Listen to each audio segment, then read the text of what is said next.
बिहारी लाल की जय। राधा रानी की जय। श्री गुरुदेव भगवान की जय।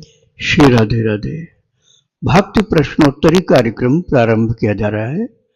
आइए हम भक्ति संबंधित प्रश्नों को श्रवण करें। श्री राधे राधे गुरु जी, आपके श्री चरणों में कोटि कोटि दंडवत प्रणाम।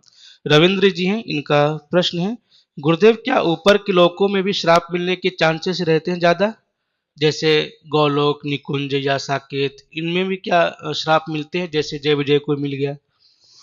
वो श्राप जो होता है ना भगवान के धाम का, वो भगवान की इच्छा से होता है, कोई अपने मन से नहीं दे सकता है।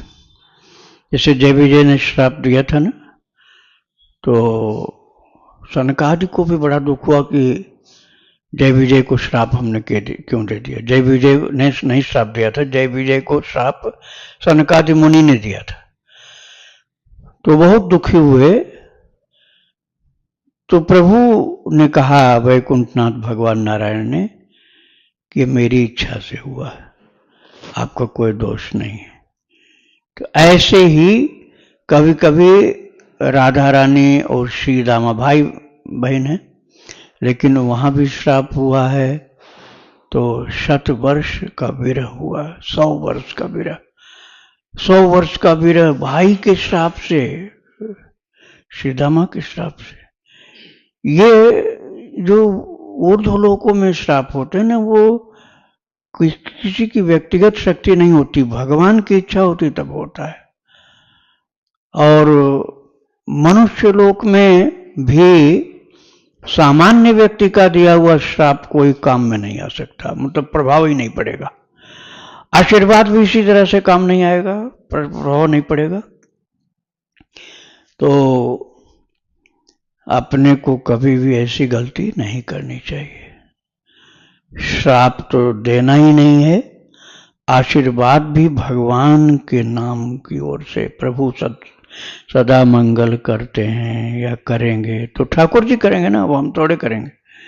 तो भगवान के पास तो सामर्थ्य है, प्रभु का नाम सदा कल्याण करता है। ऐसा आशीर्वाद सार्थक जो होगा, निरर्थक नहीं होगा। अब आप किसी को मनमानी आशीर्वाद देते जाओगे, उसका कोई महत्व नहीं। विचारवान साधक ये सब कार्य भगवान का ऐसा सोच समझकर शब्द का प्रयोग करता है। राधे राधे।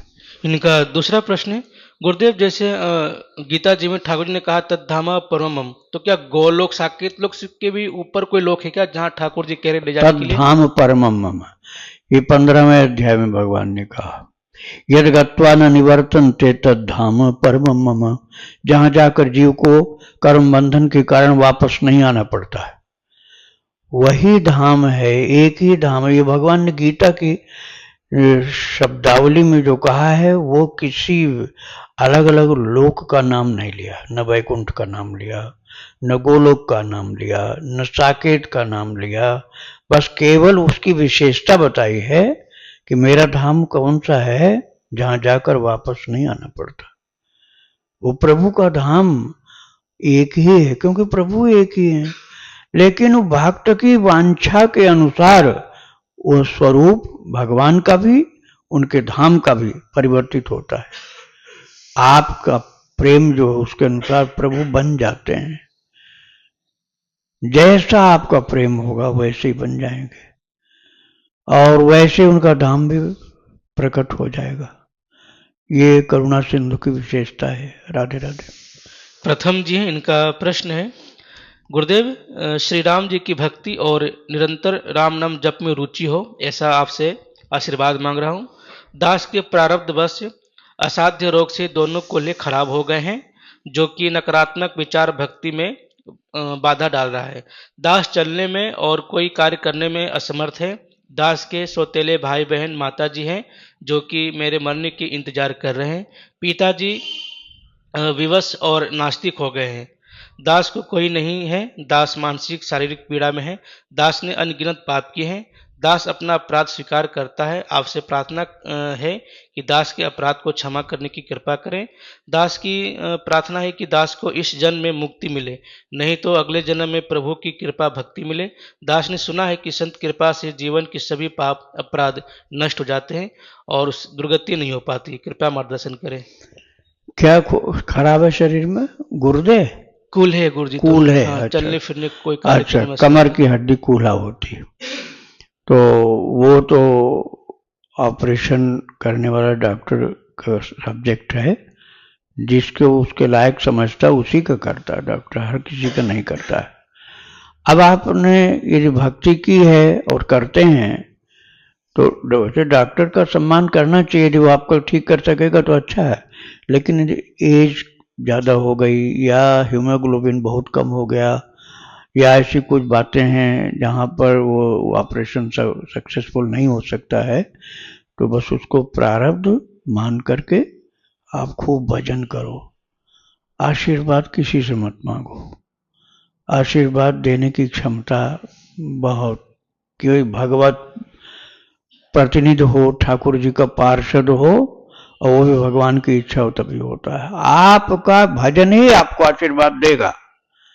जो आप भजन करोगे ना, जप करोगे, ध्यान करोगे, सेवा करोगे, भक्तों का चरित्र सुनोगे, संतों का चरित्र सुनोगे, भगवान का चरित्र सुनोगे, ये आपकी साधना के जो कर्म हैं यही आपको आशीर्वाद देंगे, और इतना सक्षम आशीर्वाद दूसरा कोई दे भी नहीं सकता। श्री राधे राधे।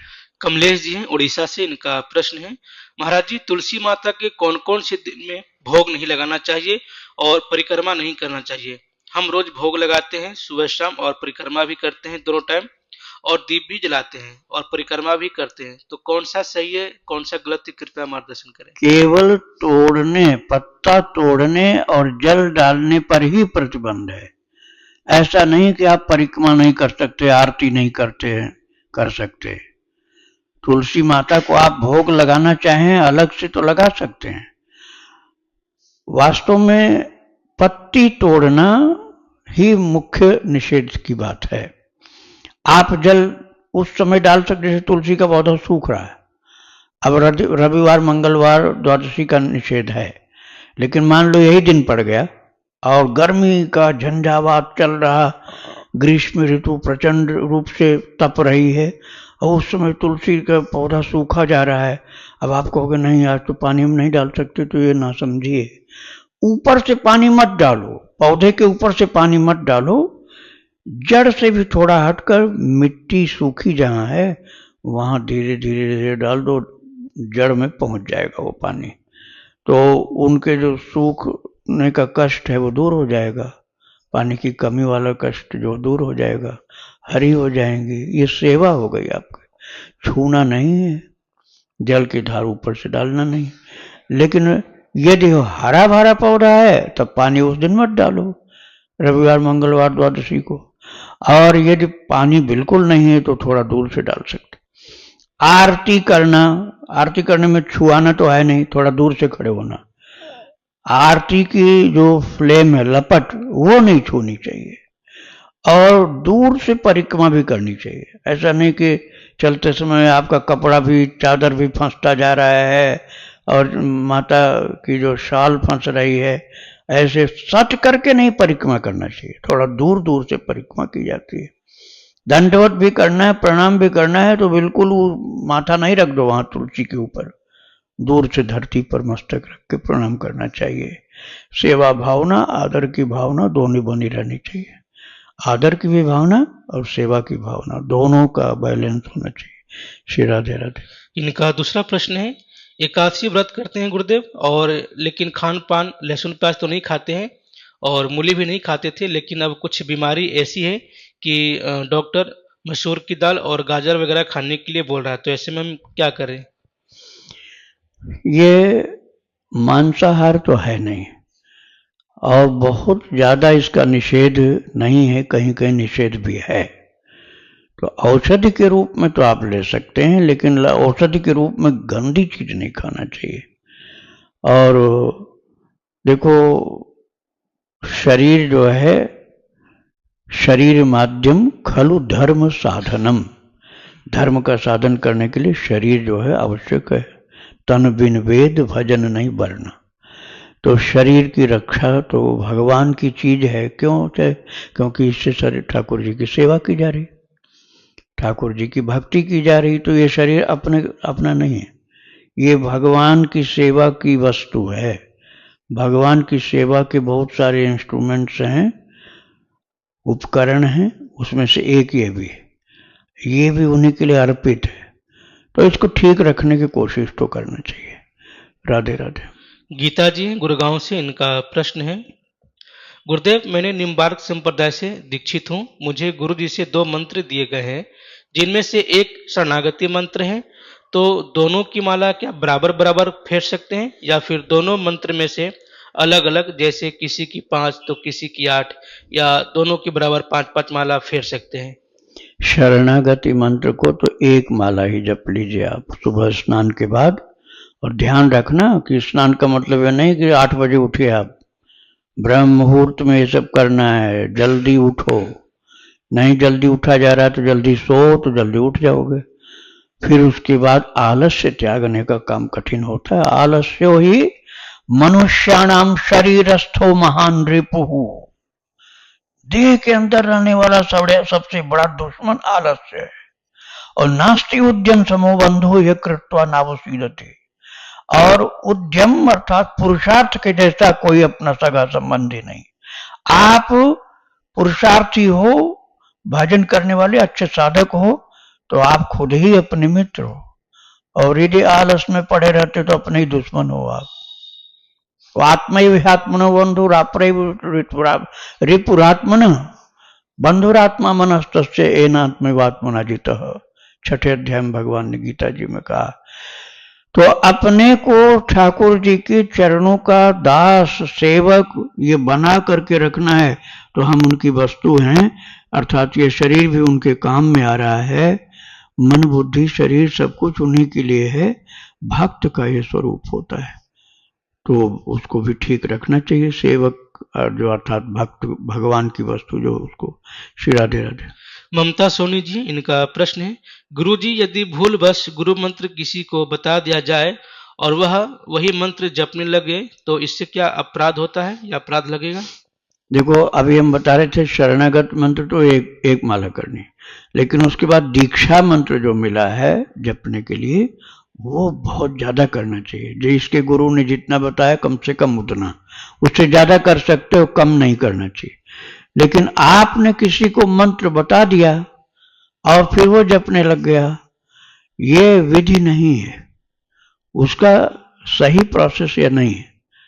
उसका तरीका यह है कि गुरुदेव के पास आप उनको ले जाओ। जो आपसे मंत्र पूछ रहे हैं उनको आप मंत्र मत दो, उनके अंदर पात्रता उत्पन्न करने के लिए सहयोग करो कि देखो भाई आप नाम जप करो, आप भगवान का नाम लिखो, भक्तों का चरित्र सुनो, भगवान का चरित्र सुनो, गंदी चीजें खाना पीना छोड़ दो, कुसंग त्याग दो, ये सब में लगाओ, उसको शुद्ध बनाओ। और फिर कहो इसके बाद हम अपने गुरुदेव से प्रार्थना करेंगे आपकी दीक्षा कर देंगे। सही तरीका ये है। ये तरीका नहीं है कि आपको जो दीक्षा मंत्र मिला था आप हर किसी को बताते रहें कि ये जपा करो, ये सही तरीका नहीं है। ऐसा आप नाम महाराज के लिए बोल सकते हैं कि सीताराम जपो, राधे श्याम जपो, राम राम जपो, या श्री राम जय जय राम जपो, ये तो आप बोल सकते हो। लेकिन दीक्षा मंत्र को आप स्वयं किसी को प्रदान नहीं करोगे। दीक्षा मंत्र अपने गुरुदेव या जहां आपकी श्रद्धा हो उनके माध्यम से आप साधक को दिला सकते हैं। उसके योग्य बनाने में सहयोग आपको करना चाहिए। श्री राधे राधे। प्रश्न गुरु जी, महाराज जी स्वप्न में लड्डू गोपाल जी की विग्रह मिली, मतलब रास्ते में यूं ही गिरी थी जो मुझे मिली, मैंने उन्हें साफ करी और सजाया, तो क्या मुझसे कोई अपराध हो गया है? इसका मतलब क्या अरे है? बहुत अच्छा काम किया भाई आपने। हाँ कुछ प्रश्न रह गया क्या इसमें? हाँ बहुत अच्छा काम किया है। ये सेवा का अवसर आपको प्रभु ने प्रदान किया है। वो जैसे अनाथ से बच्चा पड़ा हो तो क्या आप उसको छोड़ के चले जाओगे? नहीं, ऐसे वात्सल्य भाव भगवान के लिए भी रखा जाता है। जब वो कहीं पर इंतजार कर रहे हैं आपका, तो आप जाकर उनको उठाइए, सेवा करिए। नहीं आता है तो किसी भक्त से उस विषय में परामर्श करके सेवा में लग जाइए। जैसे अपने शरीर की सेवा की जाती है ना, ऐसे उनकी सेवा की जाती है। लक्ष्मण जी कैसे सेवा करते हैं? सेवहि लखन सिय रघुबीर, जिम अविवेकी पुरुष शरीर। तुलसीदास जी ने कैसी उपमा दी है। तुलसीदास जी ने बताया कि लक्ष्मण जी सीताराम जी की सेवा कैसे करते थे वन में। वहां कोई सेवक तो गए नहीं थे, यही 3 लोग थे, राम लक्ष्मण जानकी। तो सेवहि लखन सिय रघुबीर, जिम अविवेकी पुरुष शरीर। जैसे अविवेकी पुरुष अपने शरीर को सजाने सजाने, कुश्ती करने में और अच्छी अच्छी चीज खाने में, दंड बैठक करने में और खूब श्रृंगार करने में, मेकअप करने में, अपने शरीर के लिए लगा रहता है, ऐसे जिम अविवेकी पुरुष शरीर। इनको अविवेकी कहा भगवान तुलसीदास जी ने। तो जैसे अविवेकी पुरुष अपने शरीर के सजावट में और सेवा करने में लगा रहता है, ऐसे लक्ष्मण जी सीताराम जी की सेवा करते थे। अब आप समझ लो कितनी सेवा करनी चाहिए।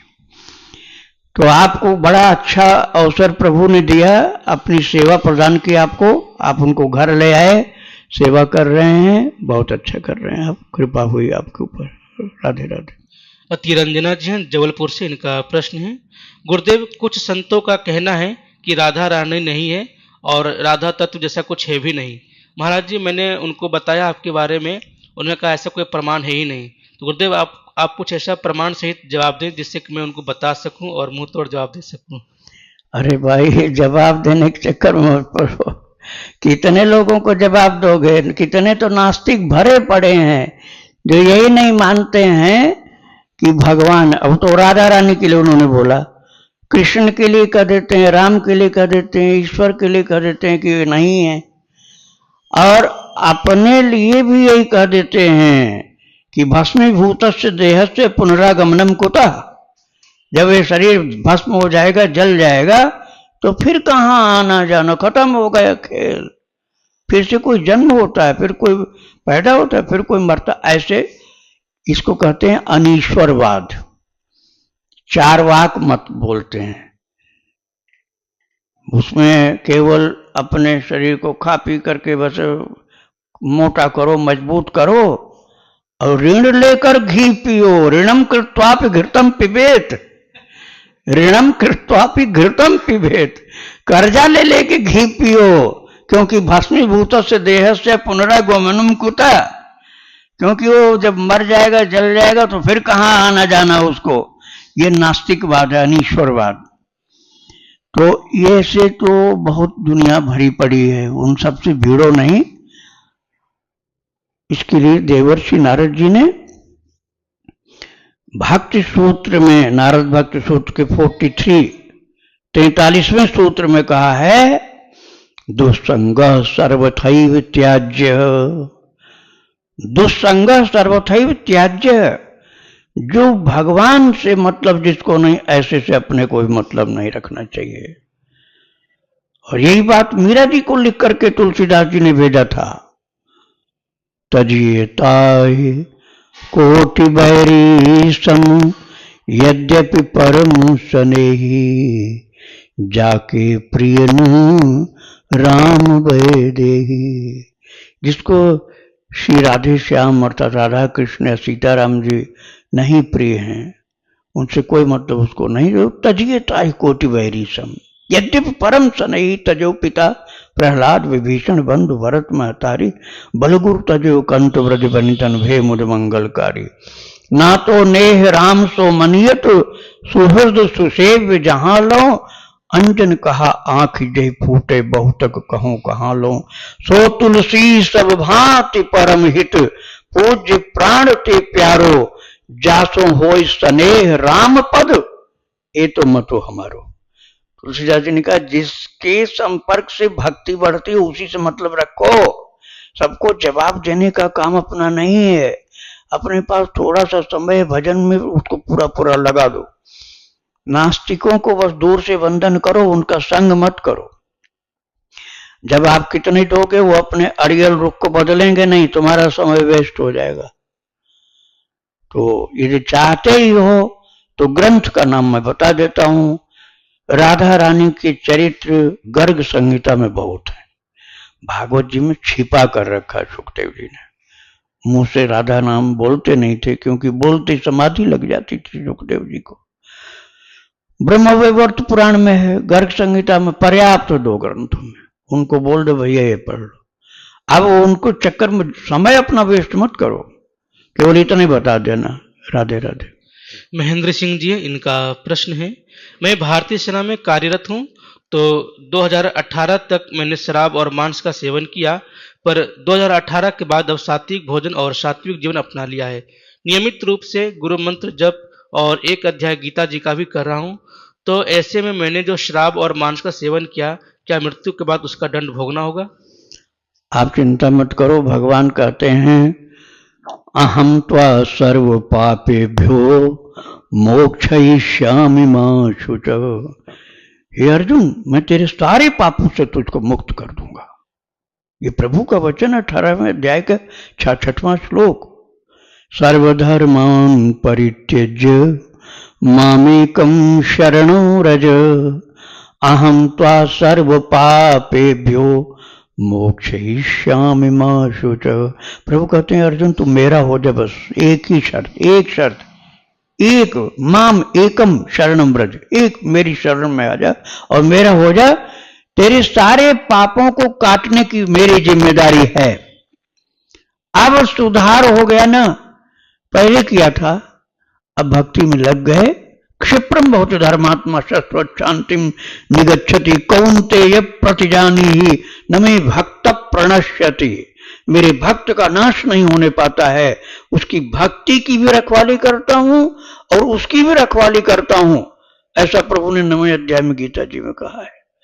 आप भगवान के ऊपर भरोसा रखो, समर्पित हो जाओ भगवान के लिए, भजन में लग जाओ। पाप तो कब बह गए कुछ पता भी नहीं चलेगा। अरे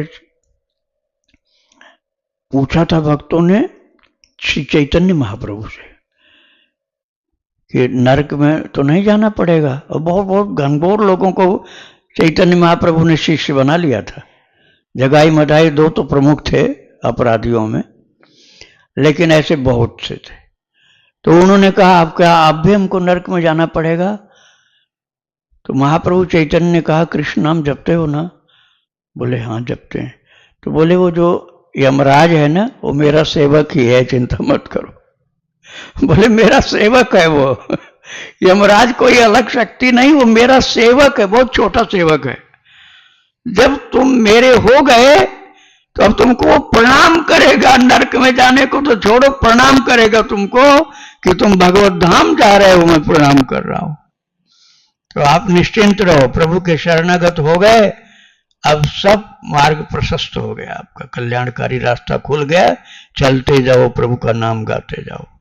श्री राधे राधे। इनका दूसरा प्रश्न है, जो सैनिक अपने देश के लिए शहीद होते हैं उन्हें किस लोक या पुण्य की प्राप्ति होती है? हतो वा प्राप्स्यसि स्वर्गम जित्वा वा भोक्ष्यसे महीम तस्मादुत्तिष्ठ कौन्तेय युद्धाय कृत निश्चयः। दूसरे अध्याय में भगवान ने कहा अर्जुन से, हतो वा प्राप्स्यसि स्वर्गम। ये जितने योद्धा हैं केवल अर्जुन के लिए नहीं, यदि युद्ध भूमि में मारे गए तो स्वर्ग में पहुंचेंगे। कौरव जो बिल्कुल अधर्मी थे वो भी युद्ध भूमि में यदि मारे जाएंगे तो स्वर्ग में, हतो वा प्राप्स्यसि स्वर्गम। और जित्वा वा भोक्ष्यसे महीम, जीत गए तो राज्य का सुख मिलेगा, और युद्ध में मारे गए स्वर्ग में पहुंचेंगे। ये उन लोगों की बात जो भक्ति नहीं करते उनकी बात। और जो भक्ति करते हैं उनको तो प्रभु ने कह दिया यद गत्वा न निवर्तन्ते तद्धाम परमम। मेरे भक्त जो हैं उनकी रक्षा करना, योगक्षेमम वहाम्यहम्, उनकी रक्षा करने की जिम्मेदारी मेरी है, क्योंकि वो मेरे भक्त हैं। इसलिए उनको संभालना मेरा काम है। तुम वो चिंता छोड़कर मेरी भक्ति करो, बस मेरे जिम्मे अपने को छोड़ दो। तो जो युद्ध में मारा गया नास्तिक, वो भी स्वर्ग में जाएगा, नास्तिक जो है। और जो इस भावना से लड़ रहा था कि मैं जिस भारतवर्ष की रक्षा करने में समर्पित हुआ हूं, ये वो भारतवर्ष है जिसमें राम जी जन्म लिए, कृष्ण जी जन्म लिए, जिसमें सब देवी देवता अनेक अनेक रूप धारण करके विचरते रहते हैं। 24 अवतार प्रभु के होते हैं और अनंत संत आज भी हैं, आगे भी रहेंगे और पहले भी थे। और ये सब भगवान के इतने प्यारे भक्त हुए कि कण कण धरती मैया का पूज्य है। ऐसी पवित्र वसुंधरा की सेवा में प्रभु का सेवक बनकर के मैं आया हूं, क्योंकि ये धाम है, भगवान के धामों से बना हुआ हिंदुस्तान है, भारतवर्ष है। ये सब धामों से मिलकर के बना हुआ भारतवर्ष है, जिसकी सेवा के लिए मुझे प्रहरी बनाया गया है और अधर्मियों का नाश करने के लिए मैं यहां तैनात हूं। मैं प्रभु का सेवक हूं। तनख्वाह भले मुझे गवर्नमेंट दे रही है, लेकिन वो भी गवर्नमेंट भगवान के द्वारा चलाई जाती, नहीं तो चल नहीं सकती। तो इस पवित्र भावना से आप जुड़े हो कि ये हम अपने ठाकुर जी के सेवक हैं और यहाँ हमको भगवान के धाम की रक्षा करने के लिए, धामों से संयुक्त धरती की रक्षा, पृथ्वी अर्थात भारत वर्ष की रक्षा करने के लिए, पहले संपूर्ण धरती भारत कहलाता था, संपूर्ण धरती का नाम भारत था। संकुचित होते हुए धीरे स्वरूप छोटा हो गया, लेकिन अपना दावा तो हमको बना के रखना चाहिए कि संपूर्ण पृथ्वी हमारा भारतवर्ष है। ये दावा हमको भूलना नहीं चाहिए। हो सकता है आगे चल करके सत्य हो जाए फिर से, जैसे सतयुग में था। तो इस पवित्र भावना से युद्ध करता हुआ शरीर छोड़ा और सीधा भगवत धाम को 12वें अध्याय भगवान ने लिखा है, कहा है, ये तो सर्वाणि कर्माणि मयि सन्न्यस्य मत्पराः अनन्ये नैव योगेन माम ध्यायन्तु उपासते तेषामहं समुद्धर्ता मृत्यु संसार सागरात् भवामि न चिरात् पार्थ मय्यावेशित चेतसाम। जो अपने चित्त को मुझ में लगा के मेरी सेवा में लगे हुए तैनात हैं, और चाहे सैनिक हो और चाहे मंदिर का पुजारी हो, जो भगवान के चरणों का भक्त होकर के तैनात है अपनी सेवा में, प्रभु कहते हैं तेषाम हम समुद्धरता मृत्यु संसार सागरात्। मृत्यु संसार सागर से उद्धार करने वाला मैं हूं, उसका हाथ पकड़ करके खुद पकड़ के मैं ले जाता हूं।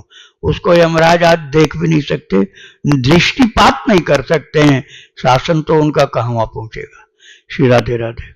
महाराज जी, जैसे राधा कृष्ण नाम प्रिय है हमें, बहुत अच्छा। तो राधा कृष्ण का राधे राधे राधा कृष्ण का जप करें तो महाराज जी ध्यान तो बिल्कुल लगे नहीं है, बिना ध्यान का ही करो, ध्यान इधर उधर रे। हाँ, जैसे इससे भजन करते हैं, बहुत अच्छा है। अच्छा, बहुत से लोग इसका विरोध करते हैं उनकी। देखो हम बताएं, ये बताओ, जब काउंटर बोलते हैं इसको, काउंटर, तो काउंटर से जब जप करते हो तो जब तुम कर रहे हो कि काउंटर जप कर रहा है? जब तुम कर रहे हो ना, काउंटर बेचारा क्या जप करेगा? वो तो केवल गिनती बताता है कि इतना हो गया, इतना हो गया। वो केवल यही बता रहा है इतना हो गया, इसके अलावा और तो कुछ नहीं बता रहा। जब तुम कर रहे हो तो तुम तो भगवान के सेवक हो, चेतन हो, तुम्हारा भजन चल रहा है। काउंटर गिनती करके बता देगा, जब तुम देखोगे तो मालूम हो जाएगा। तो ये भी एक प्रकार की माला है, बस स्पर्श वाली बात केवल अलग है। तुलसी का स्पर्श मिलता है, इसमें तुलसी का स्पर्श नहीं हो रहा है, लेकिन प्रभु का नाम तो जप रहे हो, इसलिए कल्याणकारी है। राधे राधे। जिम्मेदारी के साथ भक्ति करने का तरीका क्या है? जैसे मैं एक नौकरीशुदा आदमी हूं, अगर मेरे को कोई ये बोलेगा आपको भक्ति करनी, तो कहीं मैं नौकरी में पीछे जाऊंगा, या कोई गृहिणी है जिसको किसी ने बोल दिया कि आपको भक्ति करनी है तो वो सुबह से शाम तक काउंटर ही काउंटर करे, तो उसका ग्रस्त जीवन डिस्टर्ब होगा। अच्छा, तो हाँ। इसका एक सुलभ तरीका बताएं हाँ, कि मैं प्रभु बता भक्ति भी और जिम्मेदारी भी चलती रहे। हाँ, देखिए, बैठिए। देखिए, नौकरी अलग अलग प्रकार की होती है, ठीक है। एक तो ऐसा भी आप देखे होंगे कि वो है चौकीदार, गार्ड। वो गार्ड क्या कुर्सी पे बैठा है, उसको तो कुछ लिखना पढ़ना है नहीं, कुर्सी पे बैठा है। कोई आया, गेट खोल दिया, गाड़ी चली गई, फिर बंद कर दिया, फिर बैठा है, फिर कोई आया, फिर खोल दिया, बंद कर दिया। ऐसी नौकरी में जब नहीं हो सकता क्या? खूब हो सकता है। अब ये इस नौकरी में तो पूरा टाइम जब का है जो मैंने बताया, लेकिन जैसे आपकी नौकरी कुछ ऐसी है कि वहां अधिक लोग आते हैं, तो क्या ऐसा टाइम एक बार भी नहीं आता कि ग्राहक एक भी ना हो? ऐसा एक बार भी नहीं होता है, वो ऐसा नहीं होता। कुछ समय भीड़ का होता है और कुछ समय हल्की भीड़ का होता है। मान लीजिए आप बैंक में नौकरी करते हैं, कुछ समय पूरा 24 वहां पूरी टाइम भीड़ नहीं मिलेगा, कोई भी बैंक को। कुछ टाइम भीड़ होगा, कुछ टाइम नहीं होगा, कुछ टाइम बिल्कुल फुर्सत होगी। तो जब आपको फुर्सत मिले तो गप तो मत मारो। उस समय आपस में जो गप्पे होती, ठहाका मारते हो, उस समय ये बंद करके भगवान का नाम जप कर सकते हो। अब आप उस समय को मौज मस्ती में, गप्पबाजी में खराब करते हो, तो ये गलती है। आपको भगवान ने दिया है नौकरी, आपको उस ड्यूटी की तनख्वाह मिल रही है, लेकिन जब आपको फुर्सत मिलती तब तो भजन करो। गार्ड वाले के बराबर भजन नहीं कर पाओगे, मान लिया हमने, लेकिन कोई भी नौकरी ऐसी होती नहीं जिसमें बिल्कुल टाइम न मिल सके। बड़े से बड़े राजा मंत्री लोग भी भजन करते थे, आज भी हैं, नाम उनका खोजने की जरूरत नहीं है। लेकिन आप सावधान रहो, क्षांतिरव्यर्थ कालत्वम विरक्तिर्मान शून्यता। अव्यर्थ कालत्वम, अव्यर्थ कालत्वम अर्थात काल को व्यर्थ मत जाने दो, समय का सदुपयोग करो। समझ लो, ये समय जो अभी हमको आपको मिला नहीं, यहां बैठे हो सत्संग की बातें सुन रहे हो, फिर नहीं मिलना, फिर ये समय नहीं मिलेगा। फिर केवल याद करोगे, एक दिन हम लोग भक्ति आश्रम में बैठे हुए सत्संग की बातें सुन रहे थे, समय नहीं मिलना, फिर चला जाएगा और लौट के आएगा नहीं। ऐसे मनुष्य का जीवन भी चला जाएगा, फिर पता नहीं क्या बनाया जाए। तो भाई, जो समय मिलता उतनी देर कर लो। 24 घंटे भजन आप नहीं कर सकते हो, क्योंकि नौकरी आपकी ऐसी व्यस्तता की है। लेकिन व्यस्तता की नौकरी में जब बीच में गैप मिलता है, थोड़ा टाइम मिलता है, उस समय तो भजन करो भाई, तो उसमें आपको दोष नहीं लगेगा। लेकिन उस समय को भी व्यर्थ कर दोगे तो जरूर दोष के भागी हो जाओगे। श्री राधे राधे। जो मंदिर की परिक्रमा करते हैं या धाम की परिक्रमा करते हैं, लाभ तो सभी से मालूम होता है, लेकिन हम लोग क्यों करते हैं? हाँ, ठीक है। 18वें अध्याय में गीता जी में 65वां श्लोक आप पढ़िएगा। उसके श्लोक के पहले अर्थात 65वें के एक पहले 64वें में प्रभु ने क्या कहा है? सर्वगुह्यतमं भूय शृणु मे परमं वचः। सर्वगुह्यतमं भूय शृणु मे परमं वचः। भगवान ने कहा, बहुत गोपनीयों में भी गोपनीय मेरी वाणी सुनो। इष्टोष में दृढ़मिति ततो वक्ष्यामि ते हितम। अर्जुन, तुम मुझे बहुत प्रिय हो, इसलिए वो आप बात में खोल के बताऊंगा। 700 श्लोक गीता जी का हो गया, 18 अध्याय।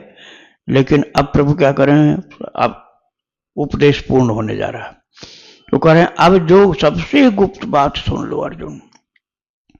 मन मना भव मत भक्तो, मुझ में मन लगाने की कोशिश करो। मेरे भक्त अर्थात मेरे लिए जियो, मेरी सेवा करो, मेरी आज्ञा का पालन करो। मद्याजी, मेरा पूजन करो। माम नमस्कुरु, माम नमस्कुरु। एक इसी पॉइंट पर हम आपको रोक रहे हैं। माम नमस्कुरु, मुझे प्रणाम करते रहो। तो प्रणाम करने वाले जो बहुत से तरीके हैं, कोई तो ऐसे बोल देता है, कोई हाथ उठा के, कोई उठाता भी नहीं, सिर भी झुकाता नहीं, कोई सिर झुका लेता है, कोई घुटने के बल बैठ जाता है, पंचांग प्रणाम बोलते हैं।